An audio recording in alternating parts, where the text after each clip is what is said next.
정광훈 목사 구속을 피했습니다. 대한민국이 아직 살아있다 이렇게 얘기를 했지요. 기세가 오른 것 같습니다. 당장 다시 대규모 집회를 열기로 했는데요. 구속영장 기각이 된 뒤에 내가 보니까 아직 인민공화국까지 안 간 것 같다 이런 얘기를 했습니다. 그리고 자신은 집회를 계속하겠다 이렇게 밝혔는데 경찰은 영장을 다시 신청하는 방안도 검토하고 있습니다. 그런데 한국당의 황교안 대표와의 관계 여전히 좋아 보입니다. 나라 사랑 강한 분이다 이렇게 얘기를 하고 있는데 종교 집회 제재는 신중해야 된다라면서 지지 입장을 밝혔습니다. 자, 관련된 녹취를 한번 들어보시죠.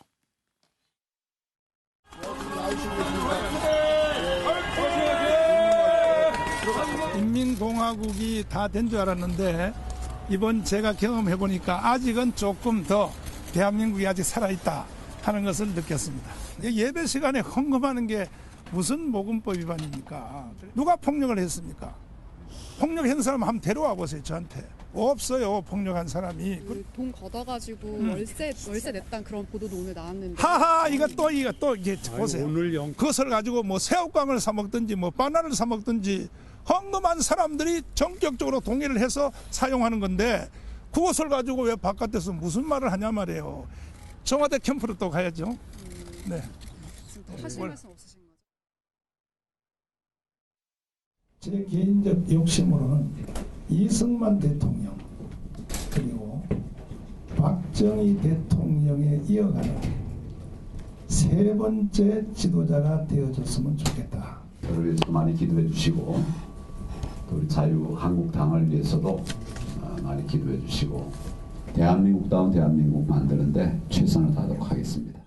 여러분 존경스럽습니다. 이 긴 시간 동안 이 험한 곳에서 여러분들께서 자유 대한민국을 지켜주셨습니다. 정말 죽기를 각오하고 싸우면 못 이기겠습니까? 함께 이길 수 있도록 저도 작은 힘이나마 보태겠습니다. 예, 윤기찬 변호사는 어제 영장 기각 가능성을 높게 봤습니까? 저는 그 검찰 자체가 경찰의 신청을 기각할 줄 알았어요. 청구하지 않고. 왜냐하면 사실 이미 그 폭력 주동자라고 표현하면 그렇지만 어떤 주동했던 분들이 집행유예 판결을 받았고요. 네. 그다음에 여기에는 이제 시위 혐의만 적시가 돼 있고 기부 모집이라든가 횡령 혐의는 없었거든요. 아직 영장 범죄 사실이 포함이 안 됐어요. 그래서 영장 청구 무리다 싶었는데 청구를 했더라고요, 검찰이. 그래서 아마 기각될 것이라고 봤고요. 그다음에 이제 황교안 대표와의 관계가 자꾸 문제가 되는데 두 분 간의 개인적 관계나 어떤 이념적 지향점이 같아서라기보다는 현재 반문연대의 기능이다. 저는 이렇게 생각을 합니다. 그래서 현 정부의 정책 기조를 비판하는 면에서는 같기 때문에 같이 움직이는 것이고 또는 정광훈 목사가 플랫폼 역할을 해서 어떤 그 집회를 열지만 거기에 참여하시는 분도 다양한 분들이 오거든요. 그래서 이것을 황교안 대표와 정광훈 목사의 코드가 같다라고 단정짓는 하나의 아이템을 쓰는 것은 좀 부적절하다. 저는 이렇게 생각합니다. 박원석 의원 보시기에 정광훈 목사 4월 총선에 나올 것 같습니까? 안 나올 것 같습니까? 저는 저 관계가 굉장히 부적절해 보입니다. 왜냐하면 이제 헌법상 우리 원칙은 정교 분리가 헌법상의 원칙이에요. 근데 황교안 대표가 그런 헌법상의 원칙을 법률가이심에도 불구하고 종종 망각하는 게 아닌가 이런 생각이 들고요. 좀 전에 나왔던 화면도 아마 청와대 앞 단식을 결정하고 나서 정광훈 목사가 주최하는 집회장에 제일 먼저 찾아가서 연설을 했던 장면이 아닌가 싶은데요. 지금 정광훈 목사가 하는 행동은 종교인으로서 심각한 일탈 행위를 하고 있습니다. 그럼에도 불구하고 그걸 끊임없이 두둔하고 감싸고 당내에서도 일부 우려의 목소리가 나올 상황인데 정광훈 목사 구속영장 청구에 대해서도 좀 전에 소개하셨듯이 두둔하는 멘트를 했단 말이죠. 그래서 아무리 이제 황교안 이 대표가 전도사고 또 독실한 크리스찬이고 그런 면에서 정광훈 목사하고 동질감을 느낀다 하더라도 정치는 그것과 구분돼야 되는 거거든요. 근데 과연 황교안 대표가 얘기하고자 하는 보수 정치 혹은 보수 통합이라는 게 정광훈 목사와 같은 저런 행동까지도 포함하는 거라면 대단히 실망스럽습니다. 최경철은 당장 내일부터 또 광화문에서 다시 집회한다고 하죠?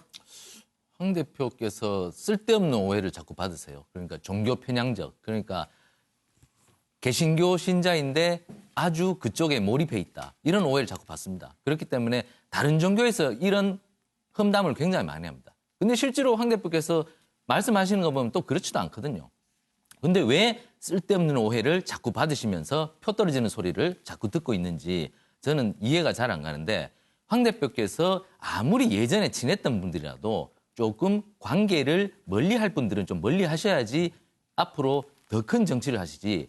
지금 계속 저분하고 같이 계시면 결국 저분한테 몰입할 수밖에 없는 상황에 이르게 됩니다. 그러면 황 대표께서 바라시는 보수 대통합에 큰 장애물이 생기고 걸림돌이 됩니다. 황 대표께서 이제 바다로 나가실 분 아닙니까? 시냇물이 시냇물을 버리지 못하고 강이 강을 버리지 못하면 바다로 못 나갑니다. 황 대표께서 7, 8년 전의 인연을 왜 아직도 끌고 가시려고 하는지 모르겠는데 그 부분에 대해서 빨리 정리를 하시고 더 큰 꿈을 꾸는 대권을 향해 가시는 분이 그런 행동을 좀 보여주셔야지. 그런 의미에서 모든 사람과 만나고 모든 사람과 대화할 때는 많은 사람들이 응시를 하기 때문에 살얼음 위 걷는다는 생각을 좀 하시면 앞으로 행보에 많은 도움이 될 것 같습니다. 예. 시냇물이 시냇물을 버리고 강이 강을 버려야 바다로 나간다. 그런 멋진 표현은 어디에서 나오는 겁니까? 그건 뭐 아주 흔한 표현입니다. 그래요? 제가 뭐 상투적 표현밖에 모릅니다. 제가. 예, 차정 교수. 예, 그래서 우리 그 앵커께서 말씀하신 거죠. 팩트가 하나 조금 틀린 게 있어서 먼저 어떤 수정을 겁니까? 하면 예. 오늘 지금 그 장애 집회를 벌이고 있습니다. 그건 이제 자유한국당이고 내일. 범투본. 예. 범투본은 이제 내일 또 대대적으로 예. 집회를 하겠다는 겁니다. 저는 저 예. 한국당에다 초점을 맞추다 한국당 보니까. 집회는 예. 그 끝나고 다루도록 합시다. 예. 알겠습니다. 저는 지금 한교안 대표의 행태에 대해서 제가 이런 지금 판넬에 뭐라고 썼냐면 노스웨스트의 추억이라고 썼는데요. 노스웨스트 우리말로 하면 어떻게 되죠? 항공사 이름 아닌가요? 노스웨스트가 서북입니다.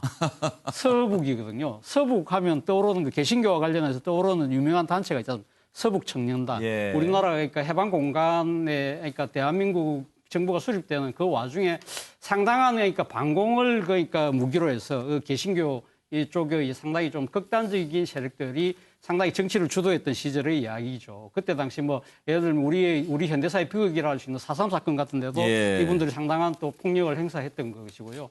그 뒤에도 지금 이때 당시 이 서북 청년단을 지도했던 우리나라 유명한 목사님이 이런 말씀을 하셨어요.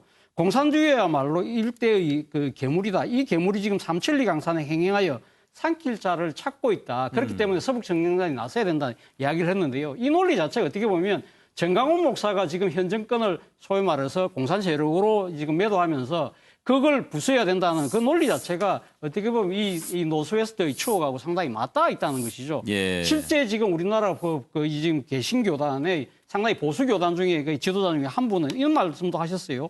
공산당과 싸우는 것은 정치가 아니라 사탄과의 싸움이라는 표현도 썼거든요. 예. 지금 한교안 대표가 사실 어떻게 보면 선과 악, 또 이거 지금 천사와 사탄이라는 표현을 잘 쓰고 계시잖아요.